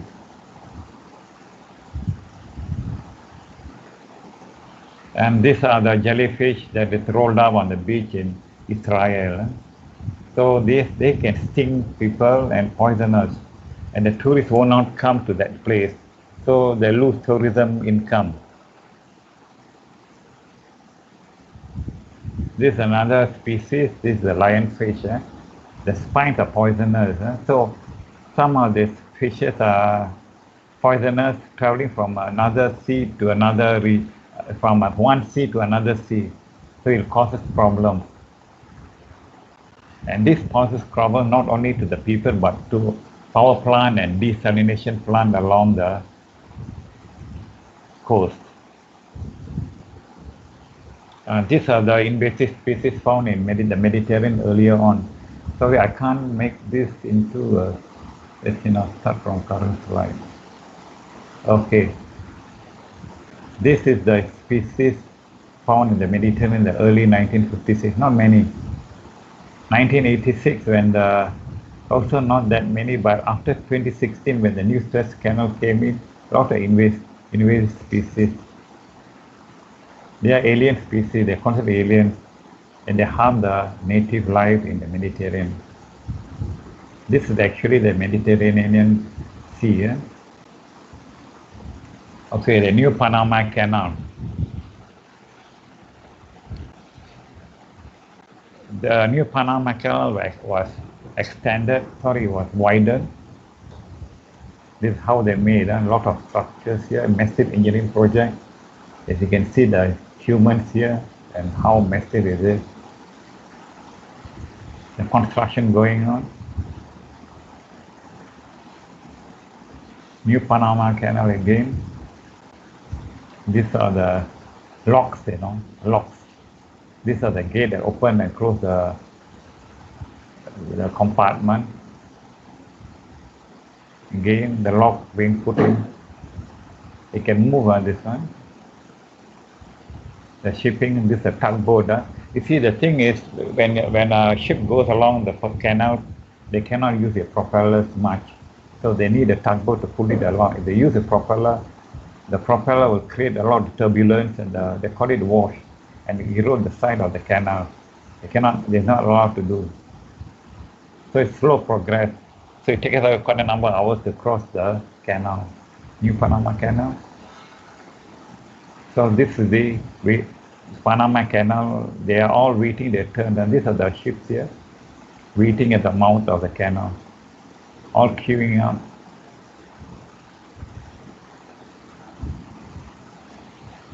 This is another aerial viewpoint of the ship going up. Panama Canal. Don't get a mistake between the Panama Canal and the Suez Canal. This is the tugboat drawing the locomotive. Let's go to the Industrial Revolution back. We have the first, second, third, and fourth. The fourth is the cyber physical system. First was the mechanization, water power, steam power. Second was electricity and mass production. Third is computer and automation. This is the one until the year 2015. 2020, we are in this one, fourth industrial revolution.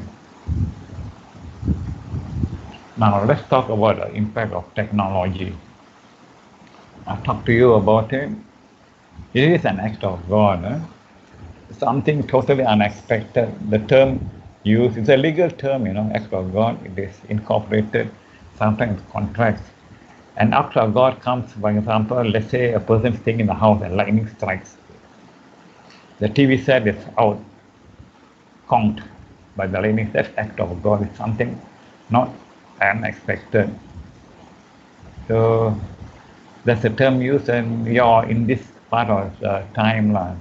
It never happened during my time, the student days. It happened already in my lifetime. It never happened in the modern world, actually. It struck all the countries. And what are the causes? Air travel. It is technology, actually, air travel. Caused by travel from country to country. So it just, what the things spread, land transport comes from trade, and also, of course, your cars, socializing, close contact with each other. And what are the combating technologies? You can combat it also. Robots, drones, and app trackers there. I think you all have app trackers like My Sajatara and all that. Okay, what are the combating technologies? This is the robot used in China.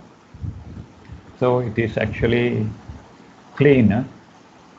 All you have to do is watch the outside and the virus goes away. So China has already counted and learned how to combat this disease. This is another robot, it's a drone, it's carrying messages. I think you all can understand what it is. I can't do it. I don't know Mandarin or Chinese language. So this is your way robots are used. A drone is a kind of robot, it's a flying robot. This is the drone used to carry medicine across regions. It is safer to carry this. And last semester there was a question asked for my case studies on COVID. Now, Freeman definition of innovation. This is a term used to define a kind of revolution changes, incremental, that means occurs continuously and accounts for most new patterns. And what are the continuous one? Is actually your mobile phone. It keeps changing every year, new models, a new look. So that's incremental, small changes. There's another change called radical, exceptional changes. A radical means, like for example, like you have kind of religious extremists. So that is a radical. So in this case, this is extremely unusual. So one of it was a birth control pill, and the nylon, development of nylon, changes textile industry.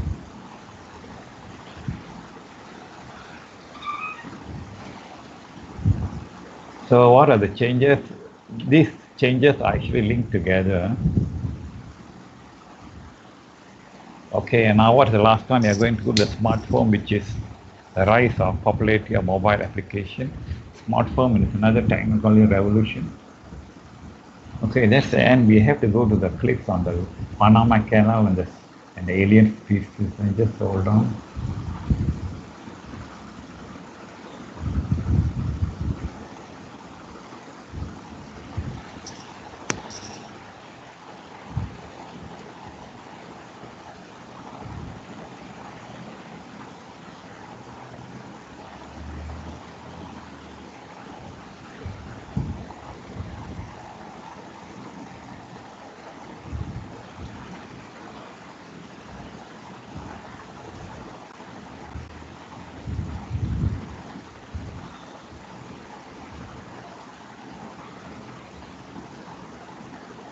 We talk about the alien Swiss invasions in the Suez Canal now.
When creatures from the Red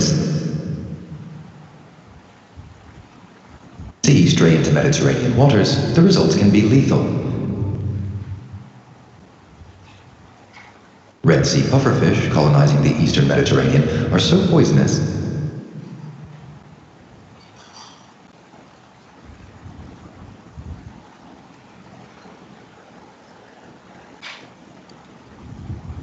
they kill about 1 in 10 people who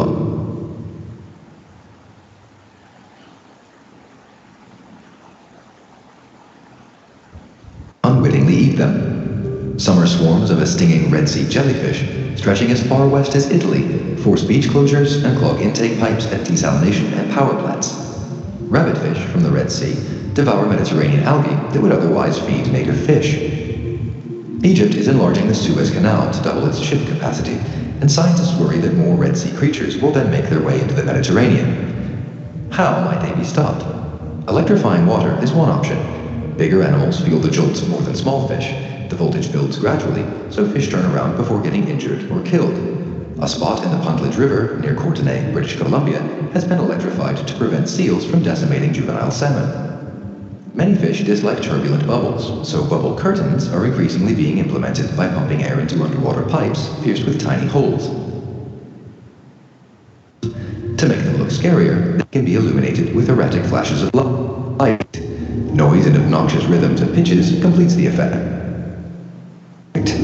This underwater disco in the Sacramento-San Joaquin River Delta keeps Chinook salmon out of a pumping station in Tracy, California. Water itself can be a barrier. Saltwater fish don't swim through the Panama Canal because it traverses Lago Gatun, a freshwater lake. Some scientists say that the Suez Canal should contain such a salinity barrier.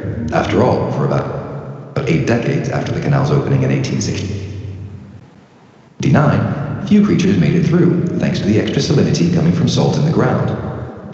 Even brine pumped from a desalination plant could do the trick.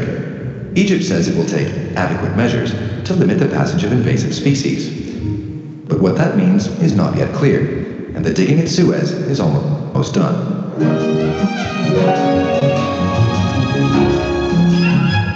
The Economist.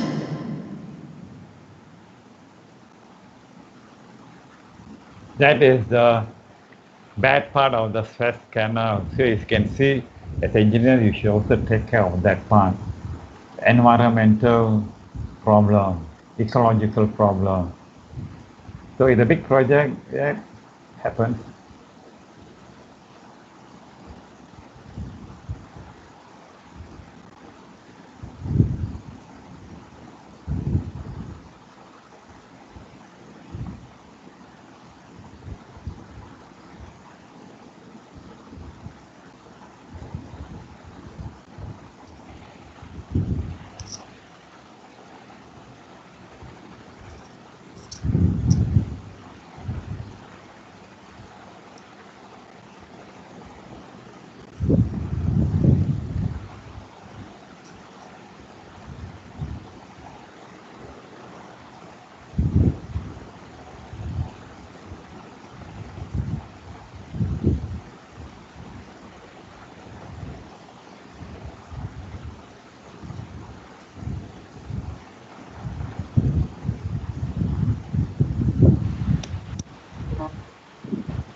Yes, anything?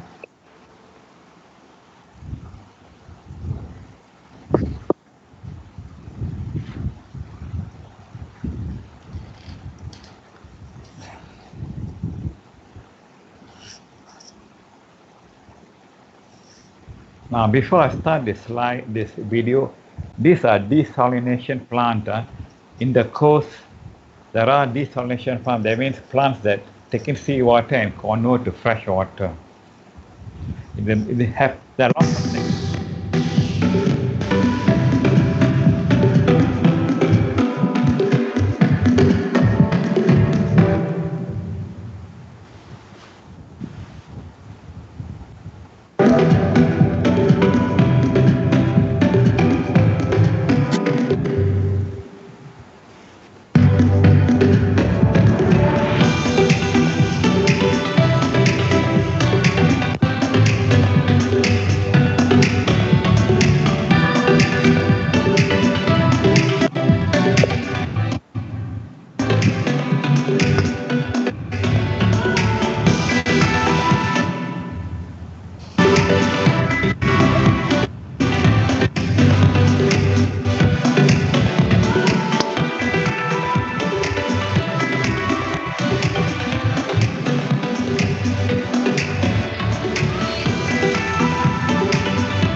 Okay, that is the bad part of the Suez Canal, alien fish, and it causes problem not only to the person who bites, I mean to the person who gets stung, but also to the desalination plant. It clogs up the system, blocks the power plant there.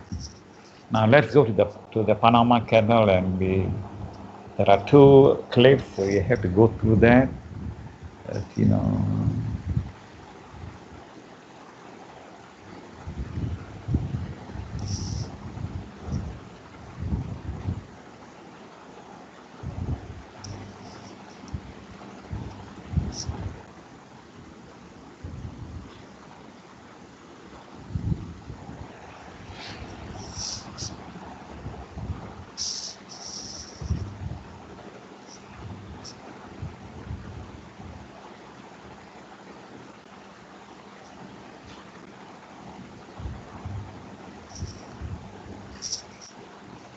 Sir, Yes. I would like to ask something about the grouping of our assignment.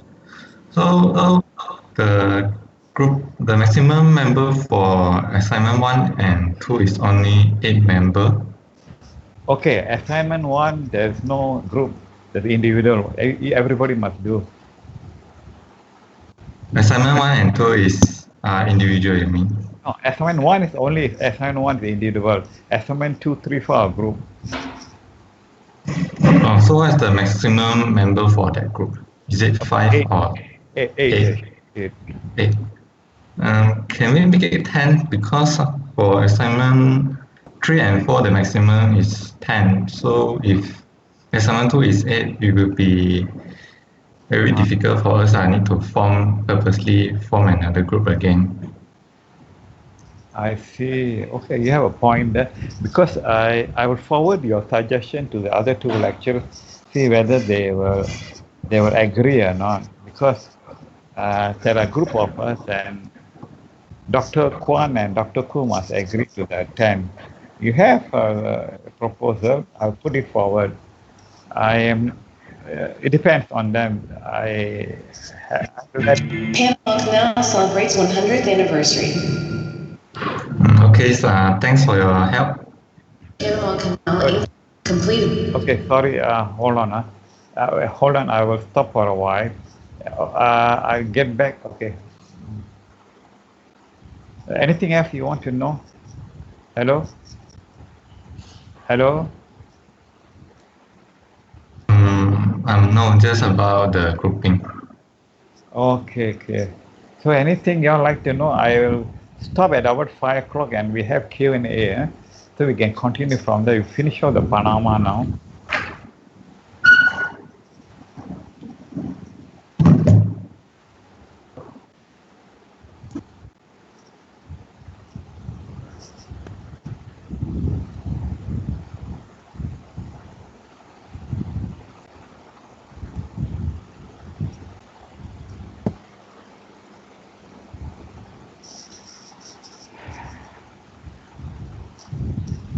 And don't leave until I say so, because your attendance being recorded.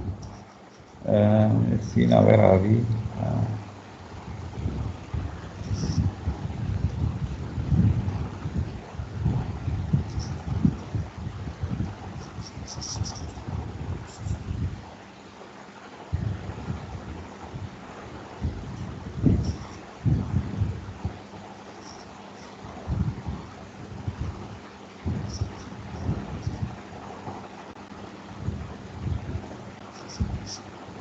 By the way, getting back to, can you contact me afterward, the person who asked about the 10?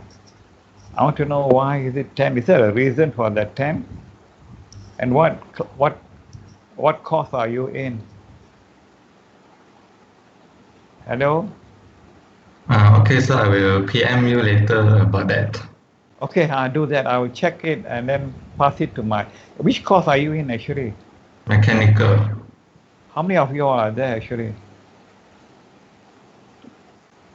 You mean for my group or the course itself? Pardon? All the course, mechanical course, how many groups are you all in? How many of you all are in the? There are about 100 students, mechanical students. I see, that's quite a lot. Okay, I'll pass the suggestion to Dr. Kwan and Dr. Ko. They have the prerogative to not accept it. They let them look at it, okay? Okay, we start on now. Panama Canal celebrates 100th anniversary. The expansion of the Panama Canal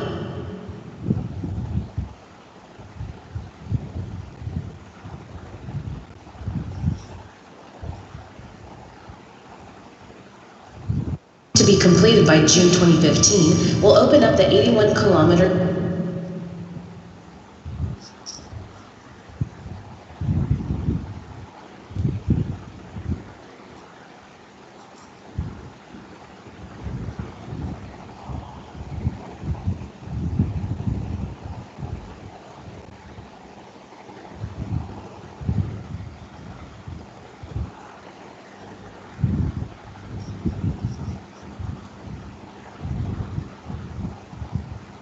river channel to even bigger vessels. The canal currently uses locks to raise ships 26 meters above sea level. Water from the artificial lake enters by gravity into locks and causes ships to rise. The ships then travel through the artificial lakes and channels until they reach the locks to the sea on the other side. Two new sets of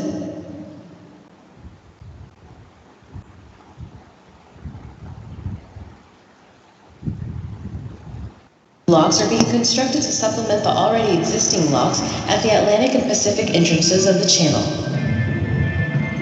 The new locks will be larger but use less water than the existing ones. Nearby basins will recycle the water from the locks as they are emptied and use the water to partially fill the locks when another ship passes through. Water from the canal's lake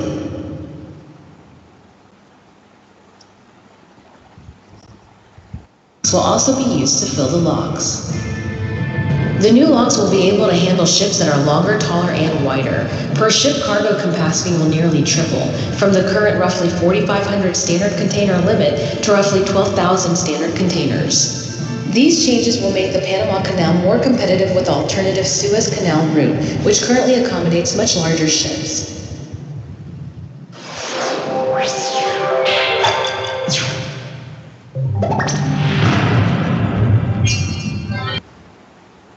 Okay, the last one on the Panama Canal.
Okay, that's the video. I have to go to a part of the slide which was not,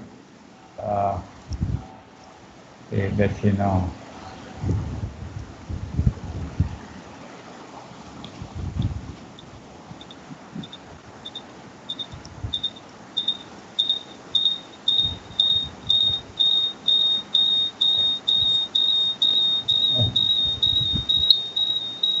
Oh.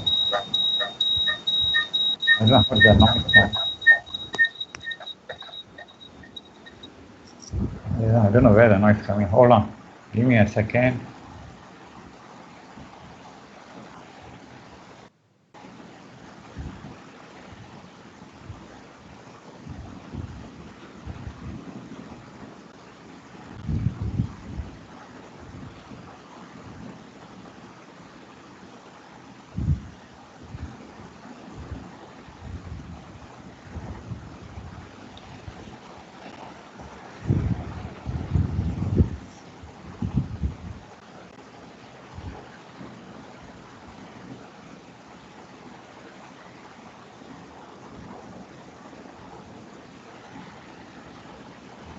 I need about 5 minutes to go through the FDI, the foreign direct investment, and then we can say the first lecture is complete.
Okay, that's where we are now.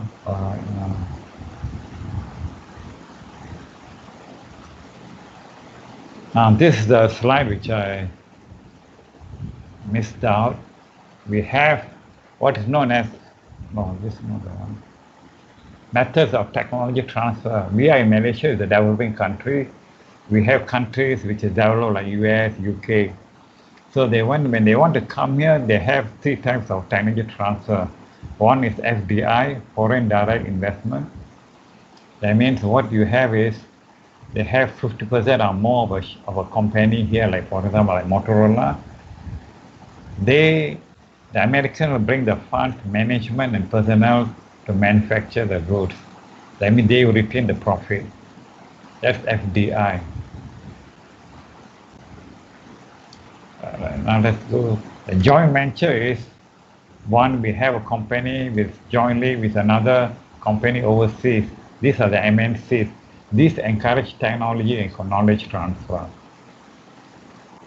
Now this is the third type, the licensing agreement. The licensing agreement is a contract, is like a franchise. That means the Malaysia, like for example, the Malaysia Motorola company will have the right to manufacture chips and all that, but the property right still belongs to the US. So this actually is low risk and high profit compared to the direct export, but this only benefits the Americans in this case. So this is what I'm saying that. So this is a part I missed out. So we will close this topic, and then what I'm going to do is take on attendance, and also we have a Q&A. Give me some time because it takes time to download the attendance.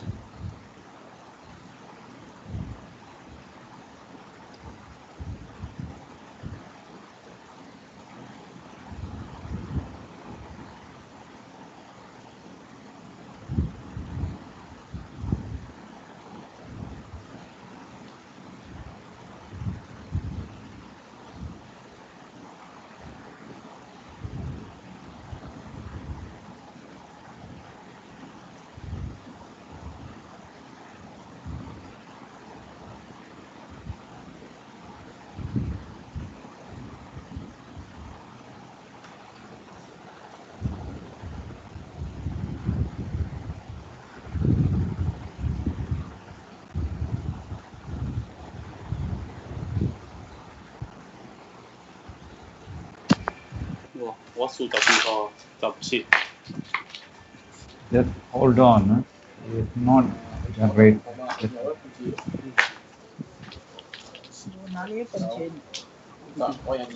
Cool, the white tapsi ho ah.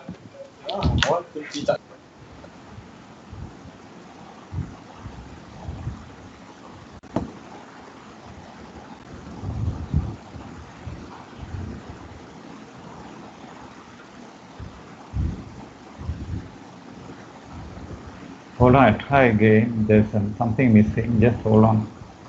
Don't go off.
Hold on. It is.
Okay, any question you'd like to ask?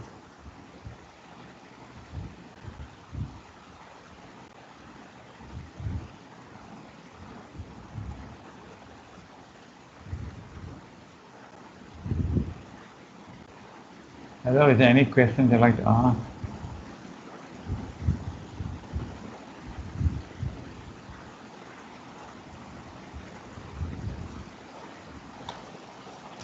So far, no questions. All right. Okay.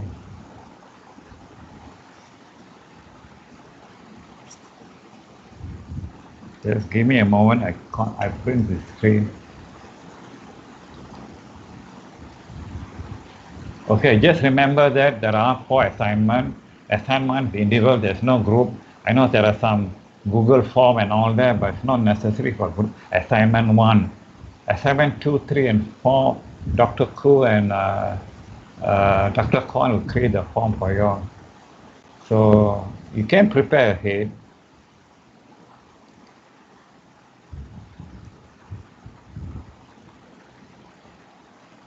So you all can leave the meeting if you want to.